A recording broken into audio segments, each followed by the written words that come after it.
2 हफ्ते के संदर्भ में संघर्ष विराम को लेकर इजराइल, अमेरिका और ईरान तीनों सहमत हो गए और सहमति के इस बिंदु तक पहुंचाने में पाकिस्तान के प्रधानमंत्री शहबाज शरीफ और वहां के सैन्य प्रमुख आसिफ मुनीर की बड़ी भूमिका रही, क्योंकि दोनों ही देशों ने, अमेरिका और ईरान ने, इस संदर्भ में उनके योगदान को रेखांकित किया।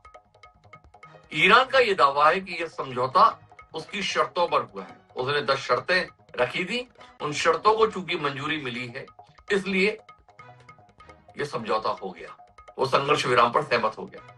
वही डोनाल्ड ट्रंप का दावा यह है, कहना यह है, क्योंकि हुर्मुज़ जलडमरू के संदर्भ में ईरान उसे खोलने पर सहमत हो गया, इसलिए समझौता हो गया। पर इन दोनों के बीच अभी भी आशंकाएं थमी नहीं है। लोग अभी भी असमंजस में हैं कि आगे होगा क्या। तो हमें 3-4 बिंदुओं पर बात करनी है। अमेरिकी राष्ट्रपति ने आज कहा है कि ईरान चाहे तो अपने पुनर्निर्माण की प्रक्रिया शुरू कर सकता है।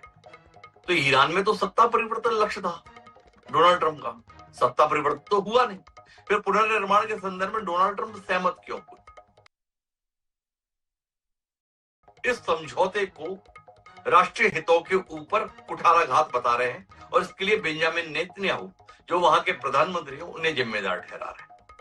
तीसरी तरफ ईरान है, जहां के सत्ता पे बैठे हुए लोग इसे अपनी जीत बता रहे हैं और देश की जनता से आह्वान कर रहे हैं कि आप इसका जश्न मनाइए। चौथा, हमारे संदर्भ में है पाकिस्तान की ये भूमिका भारत के संदर्भ में किस तरीके से देखी जानी चाहिए और आने वाले समय में हमारे ऊपर इसका क्या प्रभाव पड़ सकता है, क्योंकि इस समझौते में 2 ही देशों की भूमिका को रेखांकित किया गया है, एक तरफ पाकिस्तान और दूसरी तरफ चीन। तो ऐसे में हमें अपने संदर्भ में समझना जरूरी हो जाता है।